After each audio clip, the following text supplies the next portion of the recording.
بسم اللہ الرحمن الرحیم۔ ناظرین اکرام، کافی دیر کے بعد میں یہ کلپ ریکارڈ کروا رہا ہوں اور بڑے دکھ کے ساتھ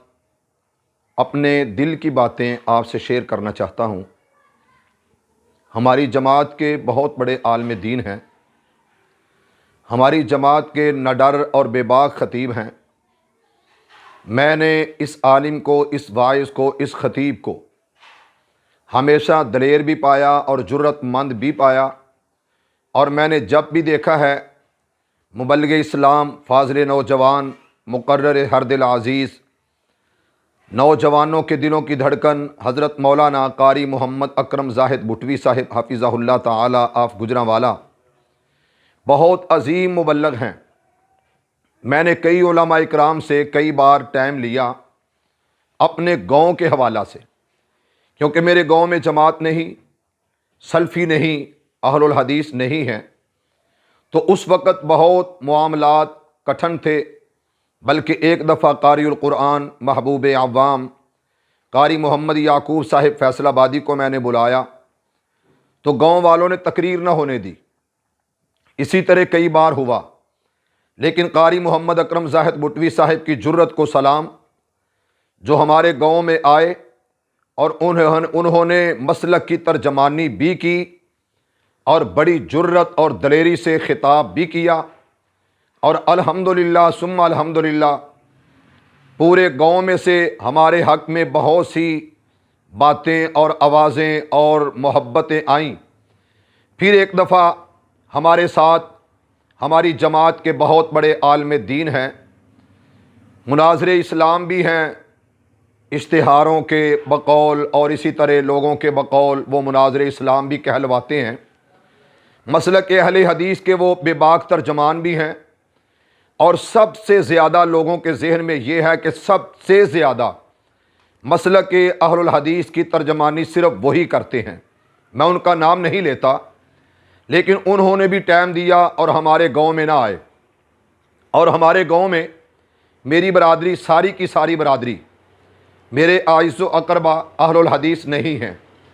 تو انہوں نے میرے ساتھ بات کی کہ آپ اس خطیب کو، اس واعظ کو، اس مبلغ کو، اس عالم کو نہ بلاؤ،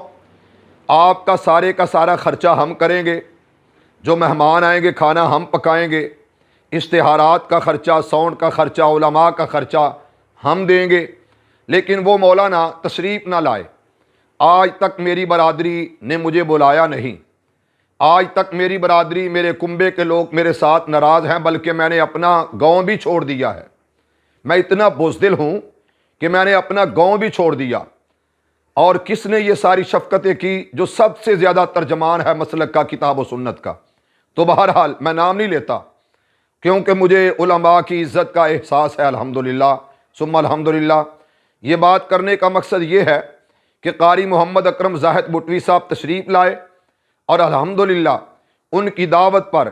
ان کے خطاب پر، ان کی واعظ و نصیحت پر، ان کی تبلیغ پر ہمارے گاؤں کے بڑے سرخیل، جو بڑے نام تھے، بڑے قد آور تھے، ذمہ دار تھے، چدراہٹ میں ان کا تعلق اور چدراہٹ میں ان کا قدم، ان کے پاؤں ہیں، وہ الحمدللہ مسلک اہل حدیث میں آئے،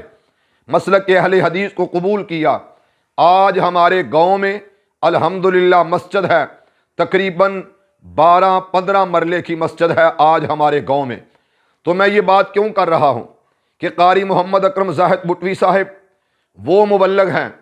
کہ جسے حق سمجھتے ہیں کہتے ہیں، جسے صحیح سمجھتے ہیں اس کی تائید اور حمایت کرتے ہیں۔ وہ مسلکاً اہل الحدیث ہونے کے ساتھ ساتھ وہ مرکزی جمعیت اہل حدیث کے ورکر ہیں، مرکزی جمعیت اہل حدیث کے عالم ہیں، لیکن ان کی ایک صدا، ایک آواز، ایک پیغام ہے کہ وہ جو حق سمجھتے ہیں کہتے ہیں۔ اور انہی دنوں میں ایک ظالم نے،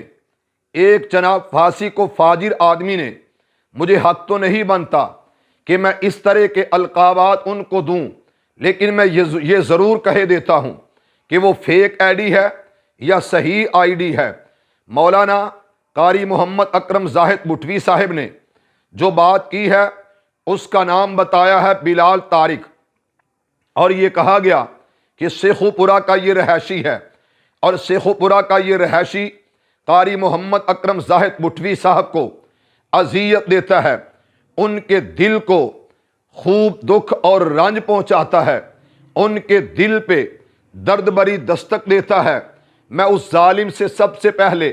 یہ سوال کرنا چاہتا ہوں، بیٹی آپ کی ہو، بیٹی میری ہو، بیٹی بیٹی ہوتی ہے، ہمسیرہ آپ کی ہو، ہمسیرہ میری ہو، بہن آپ کی ہو، بہن میری ہو، ماں آپ کی ہو، ماں میری ہو۔ ارے ظالم، تجھے دکھ تھا، تجھے غصہ تھا، تجھے ناراضگی تھی، تجھے گلہ تھا کہ قاری اکرم زاہد مٹوی صاحب نے آپ سے کوئی اختلاف کیا ہوگا۔ اختلاف رائے ہر ایک کا حق ہے، کوئی کسی کا غلام نہیں ہے، کوئی کسی کا غلام نہیں، سب کی ماؤں نے آزاد جنم دیا ہے۔ تو کون ہوتا ہے کسی کو اپنی مرضی اور اپنی رائے کے مطابق بیان دلوانے والا؟ قاری اکرم زاہد مٹوی صاحب کی بیٹیوں کے بارے میں، وہ ہماری بیٹیاں ہیں، وہ ہماری عزت ہیں، وہ ہماری غیرت ہیں، تو نے کہا، اور اپنی زبان سے نہیں بلکہ اپنے ناپاک ہاتھوں کی انگلیوں سے تو نے اپنی فیس بک پہ یہ ڈالا کہ قاری اکرم زاہد مٹوی صاحب اللہ معاف فرمائے، اللہ معاف فرمائے، اللہ معاف فرمائے، ہماری وہ بیٹیاں ہیں۔ تو نے ان کے بارے میں یہ پوسٹ لگائی کہ قاری صاحب کی بیٹیاں بھاگ گئی ہیں، اللہ معاف فرمائے۔ ظالم، ظالموں، سوچو تو صحیح کہ تم نے کہا کہ بیٹیاں بھاگ گئی ہیں اور قاری اکرم زاہد مٹوی صاحب کا نمبر بھی دیا، اور تو نے کہا نمبر دے کر کہ جب کسی کو ملیں، جب کسی کو اطلاع ہو یا ان کے بارے میں پتہ چلے تو یہ نمبر ہے قاری اکرم زاہد مٹوی صاحب کا، ان کو اطلاع کر دینا، ان کو اطلاع دے دینا۔ اللہ معاف فرمائے، کیا تجھے شرم نہ آئی یہ الفاظ کہتے ہوئے؟ کیا تجھے شرم نہ آئی؟ تیری غیرت کہاں گئی بے ضمیر؟ جب تو نے یہ پوسٹ کی، جب تو نے یہ پوسٹ لگائی، اور قاری اکرم زاہد مٹوی صاحب عظیم انسان ہیں، میں سمجھتا ہوں ان کی تربیت بہت اچھی ہے، بیٹیاں تو بیٹیاں ہوتی ہیں، انہوں نے اپنے بیٹے کی تکریم تعظیم اور اس کی تربیت پرورش بھی اسی طرح کی ہے جس طرح ایک عالم دین کا حق بنتا ہے۔ تو مجھے دکھ ہوا کہ ہم اہل الحدیث بھی ہیں، ہم کتاب و سنت کے امین بھی ہیں، ہم توحید و سنت کے داعی بھی ہیں، ہم امام اعظم امام دین قائد اعظم رحمت للعالمین جس کو کہتے ہیں وہ رہبر کامل کی ذات ہے، وہ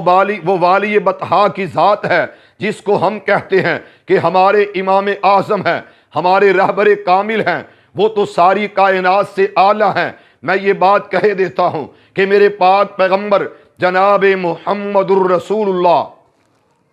صلی اللہ علیہ وآلہ وسلم، جب میں نے دیکھا کہ میرے پیغمبر کو آواز دینے والی نے آواز دی، اور وہ عورت جس نے آواز دی اس کا مذہب اسلام نہیں تھا، وہ میرے پیغمبر کا کلمہ پڑھنے والی عورت نہیں تھی، وہ قرآن کو ماننے والی نہیں تھی، وہ میرے پیغمبر کے دین پر نہیں تھی، لیکن جب اس کی عصمت دری کرنے کے لیے، جب اس کی عزت کو لوٹنے کے لیے، جب اس کی عزت کے لوٹنے کے در پہ وہ یہودی ہوئے، عورت بھی یہودی، وہ گنڈے بھی یہودی، عورت بھی یہودی النسل، اور جو عزت لوٹنے والے، پیچھا کرنے والے، پکڑنے والے، بھاگنے والے، وہ بھی یہودی ہیں۔ جب میرے پیغمبر کو آواز دی اس یہودی النسل نے، یہودی عورت نے کہا وا محمد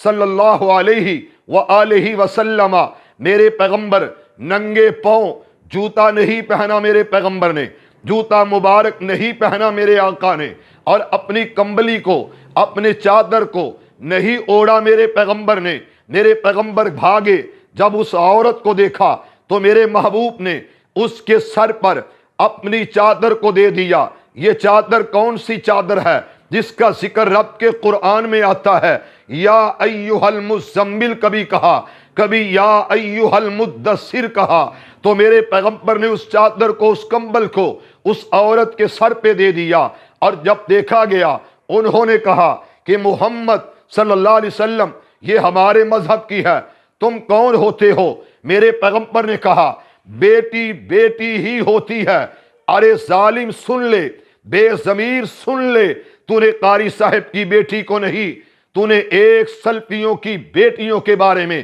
یہ کلمات کہے ہیں، تو نے دل کو اذیت دی ہے، تو نے دل پہ ضرب کاری لگائی ہے، تجھے شرم نہیں آئی؟ میرے آقا کا دین کیا ہے، میرے پیغمبر کا فرمان کیا ہے، میرے پیغمبر کی بات کیا ہے؟ میرے سرکار نے، میرے آقا نے، میرے پیغمبر نے کہا بیٹی بیٹی ہی ہوتی ہے، خواہ کسی کافر کی کیوں نہ ہو، بیٹی تو بیٹی ہی ہوتی ہے، خواہ کسی یہودی کی کیوں نہ ہو، لیکن تجھے شرم نہیں آئی۔ اس کی وجہ تعصب آپ میں بہت زیادہ ہے، آپ میں تعصب کی انتہا ہے۔ دعا ہے کہ اللہ آپ کو عزتوں کا خیال کرنے کی توفیق دے، بیٹیوں کا خیال کرنے کی توفیق دے۔ اگر آپ کے گھر میں بیٹی ہے تو تھوڑی سی شرم کیجئے گا۔ السلام علیکم ورحمۃ اللہ۔